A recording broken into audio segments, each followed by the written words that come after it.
નમસ્કાર મિત્રો આજે તમારી સમક્ષ શુક્રનું ગોચર એટલે 19 એપ્રિલ થી સુધીમાં અને 26 માર્ચ થી આ શુક્રનું ગોચર ચાલુ થવાનું છે। આ 4 રાશિ વાળાને અને 4 લગ્ન વાળાને જો આ સમયમાં લગ્નનો પ્રસ્તાવ મૂકે તો એના લગ્નો પાકા થવાની ઉત્તમ યોગ નિર્માણ થઈ રહ્યા છે। ઘણી વખત આપણે પ્રસ્તાવ તો મૂકીએ પણ એ પ્રસ્તાવના યોગ નિર્માણ ન થતા હોય એટલે પ્રસ્તાવ સ્વીકાર ન થતો હોય તો આ 4 રાશિ માટે શુક્ર કૃપા કરશે। શુક્ર ભગવાનની કૃપા થાય ત્યારે લગ્ન છે એ નિર્ધારિત સમય પ્રમાણે થઈ જાય છે। શુક્ર છે લગ્નના કારક માનવામાં આવે છે, ગુરુને પણ લગ્નના કારક માનવામાં આવે છે। શુક્રનો ગોચર આ 4 રાશિ માટે 4 લગ્ન માટે ઉત્તમ યોગ નિર્માણ થઈ રહ્યા છે। એમ પણ કહી શકાય કે આ 4 રાશિ અને 4 લગ્ન માટે એ જે પણ સારું કાર્ય કરશે લગ્ન બાબતમાં એમાં સારો લાભ થવાની સંભાવના વધી જશે। મિત્રો આ 4 રાશિ કઈ ભાગ્યશાળી રાશિ માની શકાય? સૌથી પહેલી રાશિ છે એ છે મેષ રાશિ। આ 24 દિવસનો સમય છે।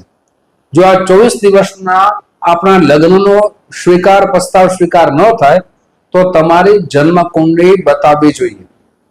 ઘણી વખત જન્મ કુંડળીના અમુક યોગના કારણે લગ્નમાં ખૂબ મોડું થઈ જાય છે અને એ સમય ચાલ્યો જાય છે। ઘણા બધા કારણો આપણા શાસ્ત્રમાં લખવામાં આવ્યા છે। સામાન્ય કારણો હું તમને કહું છું। જન્મ કુંડળીમાં સપ્તમ ભાવ જ્યારે દૂષિત હોય ત્યારે લગ્નમાં મોડું થઈ જાય છે। જેમ કે સપ્તમ ભાવની અંદર સૂર્ય અને રાહુ હોય, ચંદ્રમા ને રાહુ હોય, શનિ ને ચંદ્ર હોય, મંગળ ને રાહુ હોય, મંગળ ને કેતુ હોય, શનિ ને મંગળ હોય, આવી યુતિઓ છે એ લગ્નમાં મોડું કરાવે છે। જો આ 24 દિવસમાં અવશ્ય પ્રયાસ કરજો। પ્રયાસ કરવાથી જીવનમાં સફળતા મળે છે। ગ્રહો જ્યારે શું ફળ આપે પ્રયાસ કરીએ ત્યારે જીવનમાં સફળતા અવશ્ય મળે છે। મિત્રો પહેલી રાશિ છે મેષ રાશિ। મેષ રાશિના જાતકો માટે આ 24 દિવસ ખૂબ લગ્ન બાબતમાં સારા જવાના છે પણ પ્રયાસ આપને કરવાનો છે।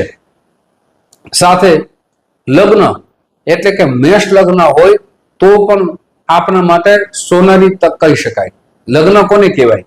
જન્મ કુંડળીમાં પ્રથમ ભાવમાં જે અંક લખ્યા હોય એને લગ્ન કહેવાય। જેમ કે જન્મ કુંડળીમાં પ્રથમ ભાવમાં 1 લખ્યું હોય તો એને મેષ લગ્ન કહેવાય। મેષ રાશિ અને મેષ લગ્ન આ બંને જાતકોએ ખૂબ સારો સમય છે। હવે બીજી રાશિ અને બીજું લગ્ન, બીજી રાશિ છે મિથુન રાશિ છે અને મિથુન લગ્ન છે। મિથુન રાશિના જાતકો માટે પણ ખૂબ સારો સમય છે। મિથુન લગ્નના જાતકો માટે પણ ખૂબ સારો સમય છે। મેં હમણાં જ તમને લગ્ન વિશે માહિતી આપી। જો તમારી જન્મ કુંડળીમાં પ્રથમ ભાવમાં 3 નંબર લખ્યા હોય તો એને મિથુન લગ્ન કહેવાય। તો મેષ રાશિ મેષ લગ્ન, મિથુન રાશિ મિથુન લગ્ન। હજી 2 રાશિની આગળ ચર્ચા કરીએ તે પહેલા એક નમ્ર પ્રાર્થના છે।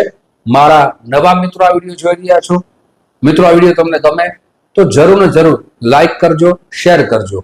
સાથે મિત્રો પહેલી વખત આ ચેનલ જોઈ રહ્યા હો તો સબસ્ક્રાઇબ કરી લેજો।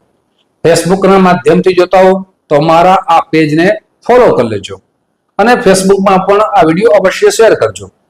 મિત્રો આ શુક્રના ગોચરની સ્થિતિ પ્રમાણે તમારી સમક્ષ ચર્ચા કરીએ છીએ। હવે ત્રીજી રાશિ છે એ ત્રીજી રાશિ છે તુલા રાશિ છે। તુલા રાશિ અને તુલા લગ્ન તેના માટે પણ ખૂબ સારો સમય કહી શકાય। લગ્નનો પ્રસ્તાવ મૂકે તો સારો સમય યોગકારક બને છે। સાથે ચોથી રાશિ છે એ છે ધનુ રાશિ અને ધનુ લગ્ન। તુલા રાશિ અને તુલા લગ્ન એટલે કે તમારી જન્મ કુંડળીમાં પ્રથમ ભાવમાં 7 નંબર લખ્યા હોય તો એને તુલા લગ્ન કહેવાય। તમારી જન્મ કુંડળીમાં 9 નંબર લખ્યા હોય એને ધનુ લગ્ન કહેવાય। મિત્રો આ લગ્ન વાળા અને આ રાશિ વાળા અવશ્ય પ્રયાસ કરજો। મારા તરફથી આપને ખૂબ ખૂબ શુભેચ્છા।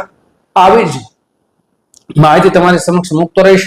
આપ જે પ્રેમ આપો છો એ પ્રેમ બદલ આપ સૌનો હૃદયથી ખૂબ ખૂબ આભાર વ્યક્ત કરું છું. ફરીથી મળશું. જય શ્રી કૃષ્ણ. મહાદેવ.